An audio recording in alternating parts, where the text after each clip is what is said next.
This is the fossils that have been brought in. Some of the fossils have been brought in. This is a really big cephalopod. This is maybe 2.5 inches by, I don't know, a foot. Okay, these are wonderful giant Platystrophias. Look how big they are. About 2.5 inches across. And these are old ones. Look at the growth lines. All those ridges are growth lines. It means this was an old one. It's maximum size. And it's also very sharp edged. This one, the hinge is a little bit off. But this is just beautiful. Very rare to see them this big. One of the biggest, roundest, heaviest ones you have. There's Raphinosquina are bigger, but they're flat and skinny, not nearly as heavy as this. These are the most massive. Oh, this is so beautiful. Look at the growth lines on that.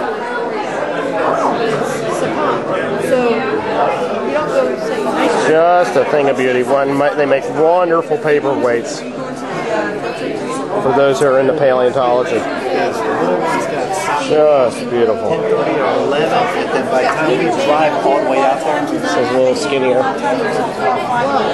These are on the cover of many fossil books on Cincinnati fossils because they're so beautiful. And this is a really nice, clean clamshell. It's an internal mold of a clam, and it's unusually pristine. Look how sharp the edge is on that one. Usually they're horribly distorted.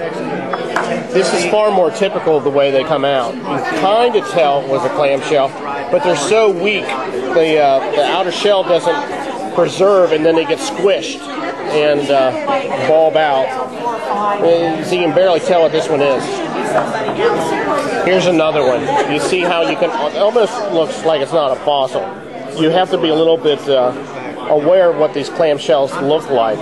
Again, this is more typical and average, which makes you appreciate how rare and clean this one is. Plesiopod. They are asymmetrical. Correct?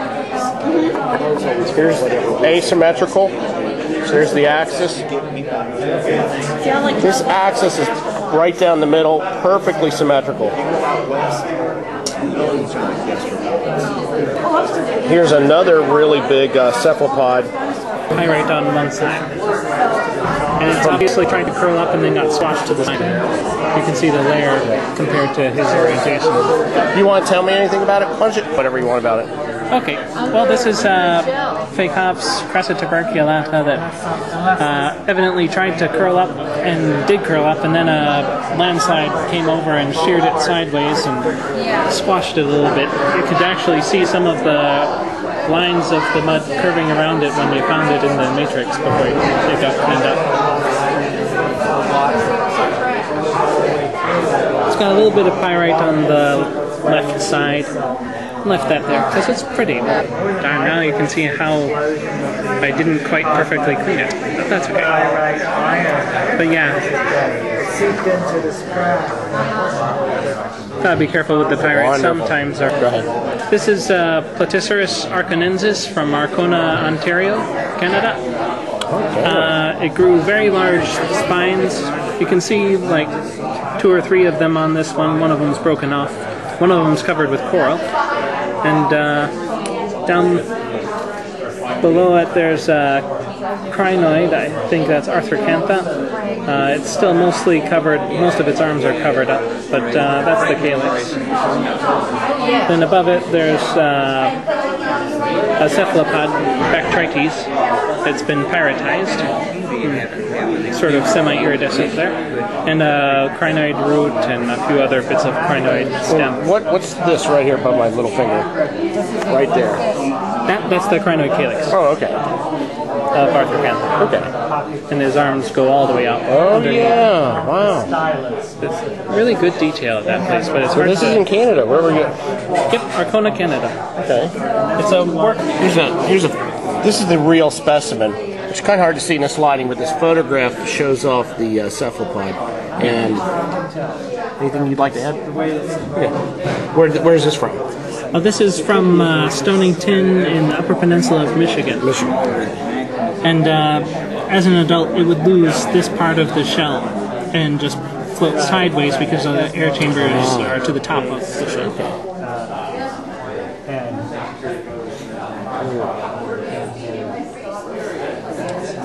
And this is a nice slab of Raffina Squina. Is this the YouTube? Yeah, that's me. That's you.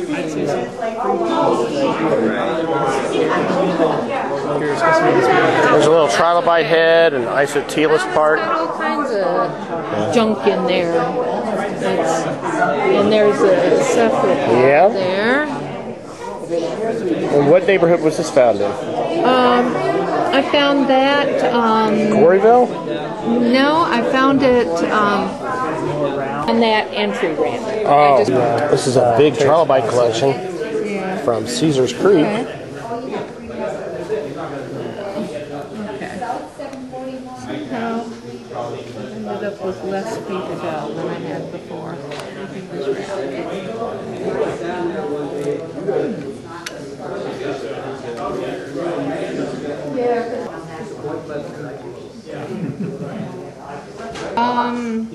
I found that off. Look at all these wonderful little trilobites. I love the little cases. Really cool. By, well, just pull off on the exit ramp. That's close to where I live, so I guess. I've never been there. Here's a big cube. Well, this one was like the only.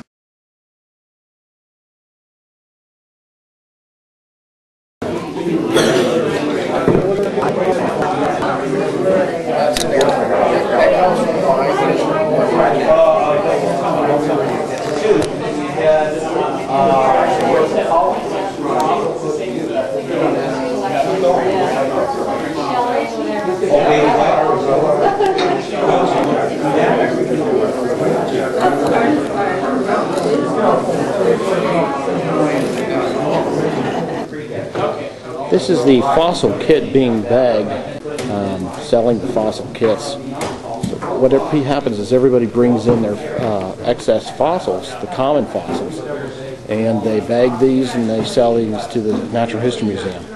And this brings in club for the money for the club, and that's used for to fund educational research in paleontology. He's working hard. There's Keegan on the right and Steve Felton on the left.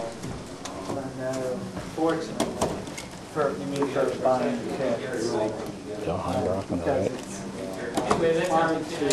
These are big Platystrophias. Raffina Squina, Brachiopod. Horn coral. This was the Penn-Dixie field trip. They go in South Carolina. Okay, how long is Cincinnati? So forth. He's a singer, guitarist, announcing air shows. You mean that young kid from the...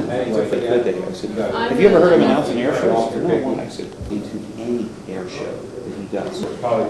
I said, yeah, I listened to a half dozen other air shows.